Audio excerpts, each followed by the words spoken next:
The Sony ZV-E10 is one of the best-selling cameras in the world for content creators, but at this point, it's almost 3 years old. So is this camera really beginning to show its age, or is it still a viable option even in 2024 or beyond? You gotta just press record. What's up everybody, Kraig here with Think Media. The Sony ZV-E10 was released in May of 2021, so it's approaching that 3-year mark, and over that past 3 years, we've covered this camera quite a bit on the Think Media channel. It's due for an update anytime with the ZV-E10 Mark II rumored to come out in the next few months in spring of 2024. But we'll talk about that in just a little bit. Last year, the ZV-E10 was actually Sony's best-selling camera, at least on the US Amazon market, as well as in the country of Japan. That's all I can find clear data for at the moment. But what's clear is this camera was still flying off the shelves in 2023 and is still a really sought-after camera in 2024. That's due to, first and foremost, obviously the price point. At just under $700 for body only, it's very hard to find a camera that performs this well for that same price point. You get really solid image quality coming out of this camera, as well as a pretty decent feature set that's also really simplified in a simple user-friendly body, which just makes the ZV-E10 an overall really solid value. What's crazy about this camera is it's kind of actually a repackaged version of the Sony a6100, a6400, a6600, that series of a6000 cameras.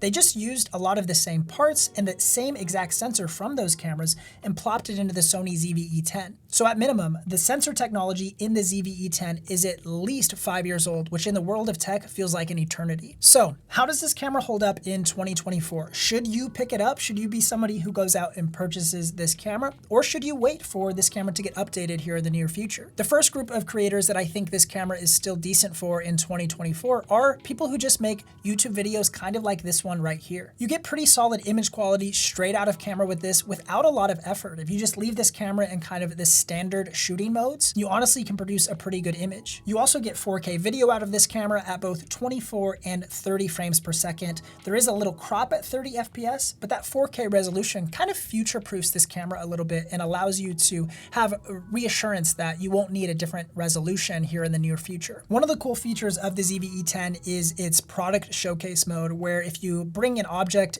towards the foreground of the camera lens, it will automatically focus on that product. If you were doing kind of product reviews, product placement sorts of videos, it focuses on that really seamlessly. And when you move that object away from the camera lens, it'll focus back on your face really smoothly. So it has good autofocus. That product showcase mode is really neat. You got 4K video. So I think this is great for people who make YouTube videos. It also is a pretty solid photography camera. If you're running a YouTube channel, you obviously need to have YouTube thumbnails, so you can take high quality photos with this camera. This is the exact same sensor as like the Sony a6400, right? And everybody thinks that's an awesome photo camera because it is a great photo camera. So you get the same photo quality out of this. You're just lacking the viewfinder that the a6400 or the a6600 would have. So in short, if you're creating standard YouTube videos, kind of like this one right here, that are between 5 and 20 minutes in length, I think the ZV-E10 is still a great option. If you're looking to increase your audience retention, no matter what your niche is, you gotta check out the sponsor of this video, Storyblocks. You know, here at Think Media, we provide education for the creator economy. So whether we need stock footage of creatives vlogging,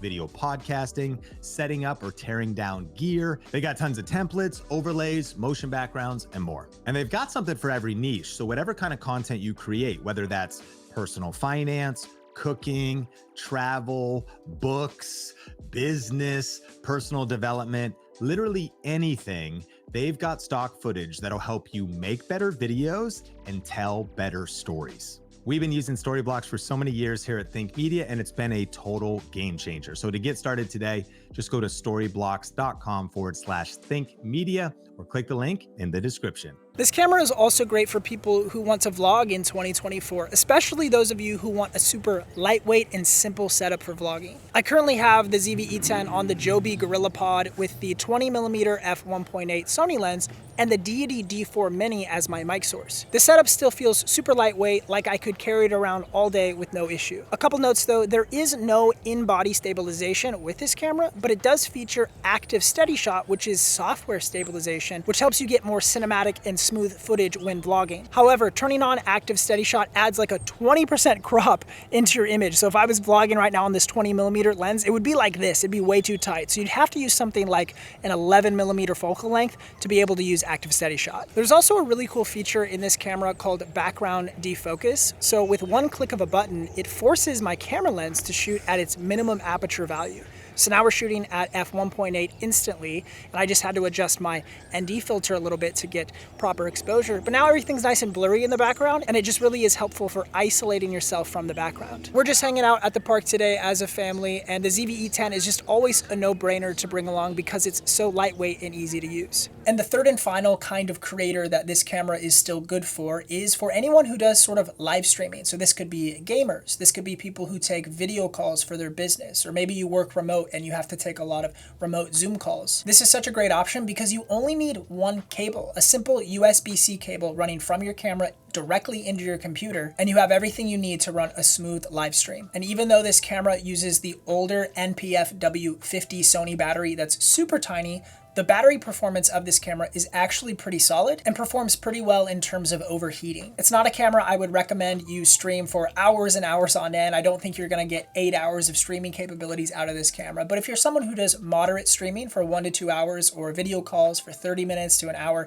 you should have no problem using the ZV-E10. Now, who is this camera not necessarily optimized for? I think first and foremost, if you're someone who wants to maximize like the log shooting profiles or the color science of your Sony camera, this is not the camera for you. It's just quite a bit of an older sensor with not the best image quality or dynamic range. So if you're someone who really needs to maximize the best optimal sensor performance, the best image quality, the ZV-E10 is not it. It's also just a really simple camera. So if you're someone who likes the ability to sort of customize your cameras a little bit more and have more features, this camera is really simple and it's designed intentionally for that reason. But if you're someone who needs that extra customization, this isn't the camera for you. And then of course, there's the big elephant in the room, the fact that the ZV-E10 Mark II is rumored to come out sometime in the next couple months probably. We're recording this in March of 2024.